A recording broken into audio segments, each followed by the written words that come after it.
Hi everyone, I'm Angus Clark. I'm the founder of HULA Power and CEO of HULA Car here in San Diego. Is this mic sounding like it's on and off? Because I could probably just get rid of it. Can everybody hear me? Yeah, that's Okay. good. So I'll just do that. So autonomous vehicles are coming, and a lot of them are here now, just in test mode. You probably read a lot of stuff in the paper now about Tesla testing hands-free, what they call autopilot. There's been a couple of really notable crashes and some litigation, and there's been a lot of work going towards solving the problems so that cars communicate with each other. So next slide. Part of making cars drive safely around the road isn't just them recognizing road signs, it's also them sensing each other and what's the car next to me doing and how fast is it moving, what direction, and also predicting its next movement. And it requires a huge amount of computing horsepower, but the good news is in the last few years computing horsepower has gotten really cheap and really small. And so a fully equipped autonomous car may have a box in it that's 10 years ago was $1 million and it's under $10,000 now. And that box is making literally millions of calculations a second, determining what it should do next and predicting what other vehicles are doing around it. It's incredible how fast the technology is moving. Next slide. One thing about autonomous cars that, this is the scary part, there's the unknown, and then there's the benefit to society. And in a purely financial sense, we can look at these areas where fuel savings is kind of an obvious one. Higher utilization of cars, better utilization of cars saves fuel. Time on the road when you're not productive is a cost to society. Obviously traffic jams keep you from getting to work, keep you from working while you're driving. But if you total up all these areas of productivity, and if you're like me nowadays, you can find productivity by how much time you can spend on Facebook. No, I'm just kidding. But how much time you can actually spend doing something valuable. It's a huge number. So as we get to a fully autonomous world, we could be looking at annual savings of around $1.5 trillion, which is pretty amazing. That would pay for a lot of other stuff that we're trying to find money for now. Next slide. So the installed base of cars right now, where we are in 2017, is quite a low number. But as you can see, as we evolve over the next 20 years, 15, 20 years, that number is getting bigger and bigger. The other trend is that more and more people are living in larger cities, and the larger the city, the more the transport solution is critical to figuring out how to move around and how to do that with efficient use of land and space. And over the next 25 years, there'll be 9 billion people living in urban areas, which is currently more than the population of the world right now. So it's a pretty heavy that we're looking at. Next slide. Where we are now. So, there I am. Getting around. I love cars, but owning one, and they look great in the garage, but when you have to drive them, that's the problem. Oh boy, I'm in traffic. I'm not going to leave now. I'm going to go to LA at 5 in the morning. I tried that the other day, and that doesn't work anymore. You got to go at 3 in the morning. So, where we are now is we're hitting critical mass. Too many cars. The infrastructure is not able to keep up. We can't keep improving it with the current means. We have to find new solutions. Next slide. The Tesla Model 3, which is the new lower cost Tesla, they've taken about 450,000 pre-orders for this car. This car has a lot of the autonomous driving features, autopilot. And the interesting thing about Tesla cars is they talk to each other over the network all the time, worldwide. So if a car discovers a new problem on the road, a new situation it hasn't seen before, that computer shares that information with every car in the world instantly. And that's a great way to build quickly a database of driving conditions that will make a database that will actually work for all vehicles. And Tesla's way out ahead of everybody. So if you wanted to solve transport right now, just make everything Tesla.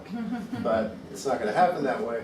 But they're out in front, and they're showing the technology now that we're going to see as common standard technology over the next 20, 25 years. Next one. Yeah, so again, they've ordered pre-ordered about 400,000 cars, and just in case you are wondering, there's about 225,000 of those that are pre-ordered in California zip codes. So we're going to see a lot of that first run of Teslas.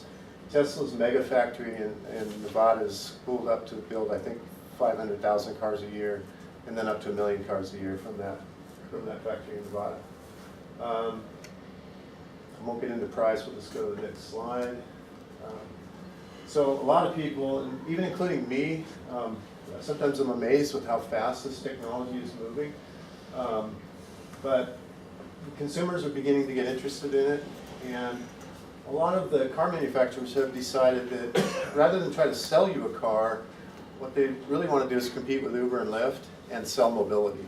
And so within the next 5 years, we're going to see a huge change in the way automobile manufacturers present their products to the public, how they sell cars, or in a way I say how they don't sell cars, because it's almost going to be a share system where Ford offers you mobility at a certain price, and in a way that's not too different than where mobile phones are. It's a, you know, it used to be so many pennies a minute, and then it was a block contract, and that's all you can eat. And cars are going to be the same way. It's an information electrical appliance, and the things that you do in your car will be very much like choosing to put an app on your phone. So think of a car now as more of an information appliance rather than a vehicle, because that's where they're headed. Next slide.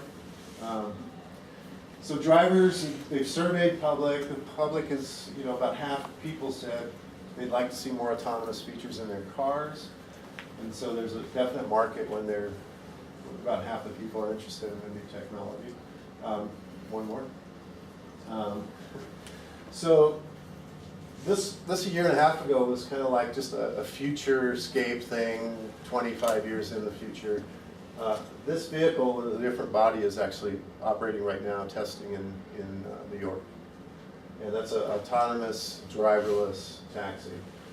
Next slide. We talk about parking a lot and parking spaces and the cost of parking. So this is just a slide showing a conventional garage that's adapted to autonomous vehicles in the near term, in the next 5 or 10 years of the technology. And this garage has got the ability to self-park cars. It's got the ability to drop your car and walk away and have the car park itself. Other features in the garage. Going to phase 2, with more autonomous cars on the road the whole time, not needing to be parked anywhere because they're always doing something. The only time they're stopped is when they're refueling, and then they're off doing something else. So it's not moving people around. It might be delivering medicine. It might be delivering Amazon products to some doorstep. But the whole goal of autonomous vehicles is like airlines. They only make money when they're in the air, and they're only stopped when they're getting rid of passengers, adding baggage and fuel, and going to the next place. And that's what autonomous cars are going to bring. So moving people around more efficiently with fewer vehicles, and those vehicles going from 5% efficient, which is where they are now, to 95% efficient. And that's going to make an enormous difference. So in this slide, and you can take a copy of this presentation if you'd like to see me afterwards, but if you notice on the 2 top floors now, they've switched that into office space. So they don't need those other 2 floors apart anymore. So even for urban planning now, we have to look at autonomous cars are even half as successful as we expect them to be. How do we urban plan? We need to get our heads around that now, and we need to think flex space, because that's what it's going to free up. Next slide. And of course, in all those garages, hopefully a plug in every space, so there's no problem getting on the plug. I think this type of charging setup will be kind of like a normal fixture in almost every building in the future. There'll be lots and lots of charging plugs, so you won't have as much trouble finding one and hooking up to it. This is the facility we're planning to build here in Encinitas, and it is a 10-head quick charging facility with about a 900 square foot building inside, which is a refreshment bar. It's kind of like a mini Starbucks. You can go in there and get a cold drink, a hot drink, a little snack. We've spent 3.5 years going through planning and entitlements. We're hoping to get this build started this spring, and that will be an autonomous hub as well as a refueling station for anybody with an electric car. And if you live in Encinitas, it'll be free. and that's a 20-minute quick charge in and out, 20 minutes. Next slide. Larger facilities, this one we did in London. It's a 5,000 square foot retail facility up top, 48 quick charging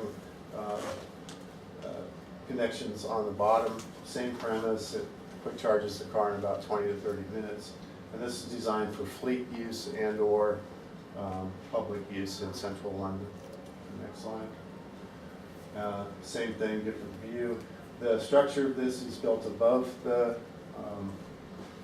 ground because ground space is so expensive in London. You want to keep everything above and use the space that you have as most efficiently. All of this is built with photovoltaic glass, so it's generating energy. It's also storing it underneath the station in a silo. There's batteries in there storing electrical energy. Next slide. This is the new Chevy Bolt. This is kind of a game changer because most electric cars were supposed to go 100 miles.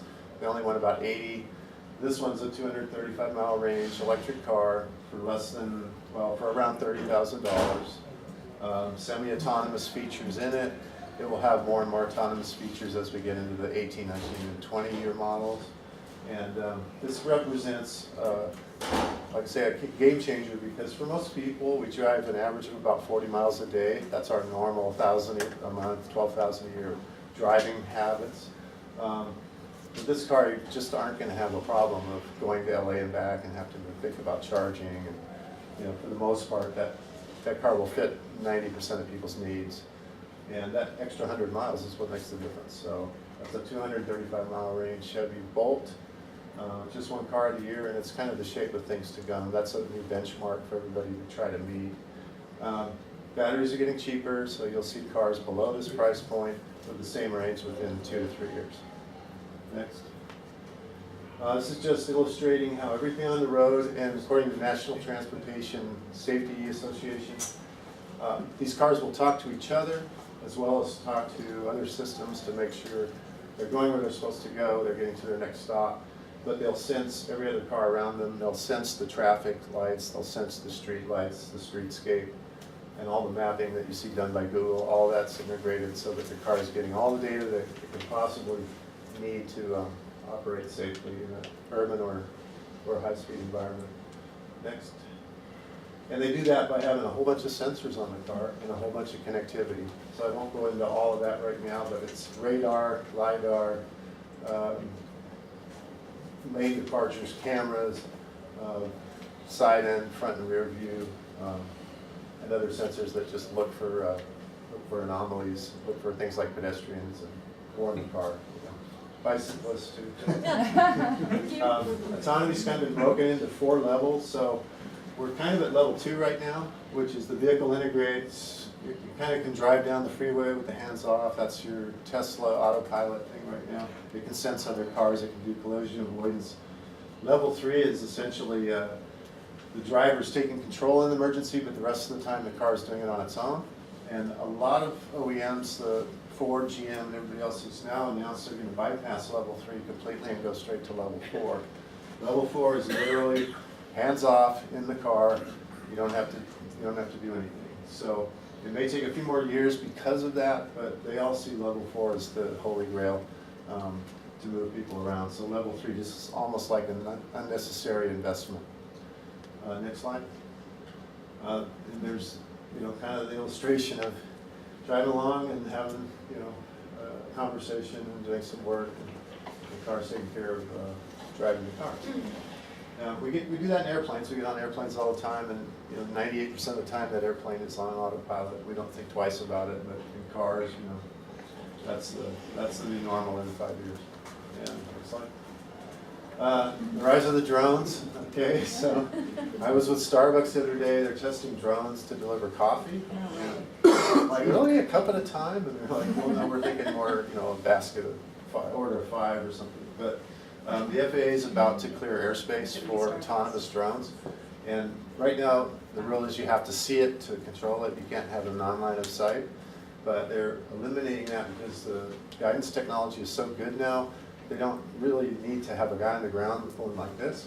And so they're just clearing airspace so that drones will have areas that they can travel in a kind of a grid.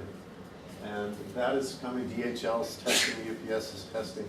In Europe, they're already doing some deliveries with DHL using drones. So, you know, put a net over your house because they're coming. Next, urban landscapes. You know, I thought there was a bicycle. Maybe there is. There is. Over there in the park. Even if you don't see them, they're there. But you know, the real message here is that high utilization. If you go from 5% use of a car to 95%, a lot of cars just go away, and you can design downtown urbanscapes with a lot more green, a lot more mobility options. And this was kind of far-fetched, but it's got, you know, a good cross-section of what we'd have. Nice green beltways, walking space, bicycle space, and driving space, as well as looks like a little monorail system up there. Next slide. And right now in Vegas, I don't know if you saw the news reports, but there's a 12-passenger autonomous bus. It's made by Navia. It's taking people around in downtown Las Vegas in about a 3-block area right now, but fully autonomous, and it's a great way to move around. So if you think of airport shuttles and things like that, that's going to get really common, that those types of trips, you just step onto this thing and stand up, you go to your next stop, you get off. It's not high speed, it's not particularly dangerous, and it's in a controlled corridor. And we're going to see a lot of that, much more of that in the next 2 or 3 years. Next slide. And next slide. And of course the biggie, long-haul trucking. In Europe and Australia, they're already testing long-haul trucking. Here they're just about to start. Here, again, the guidelines are the man has to be in there still, but when the man goes away, the efficiency of trucking goes up to 95% as well. That means a whole lot less trucks moving the same amount of freight and a whole lot less trucks on the road, because there's no driver that has to rest every 8 hours. There's just a whole bunch of efficiency that's built into that. So we will see, you know, within 10 years, that normal long-haul trucking will start to happen. There's a shortage of drivers right now. There's 260,000 driver shortage in the U.S. for long-haul trucking. So they're actually getting guys from Eastern Europe to come over and drive trucks. So without, you know, maybe the world's shortest career, but that's the nature of where we are right now. And next slide. And then just to throw in, you know, 2035, we've arrived. This is GM's idea of urban mobility in 2035. If you live in a big city, you've got your own little pod, and you know, you hop in and it takes you around in places. It's a little bit different than how we drive now, but that's kind of a concept that they're looking at. And finally, where would we be without pizza? So, besides air delivery and all that sort of thing, you know, this is something that the pizza companies are already thinking about. And this happened to be a prototype for Domino's. It rolls down the sidewalk and delivers you your pizza. So I should call it the Lego My Ego truck, because, you know, I can see you trying to grab your pizza out of it, but won't give it to you. But anyway, mobility in all its forms, it tends to be electric more than any other fuel. There's more electricity around, and it's more easy to get to. So a lot of this mobility is going electric. But you know, the future's here, and we have to at least think about it because it's coming. Last slide. My favorite guy, Arthur C. Clark. Any sufficiently advanced technology is indistinguishable from magic. Thanks.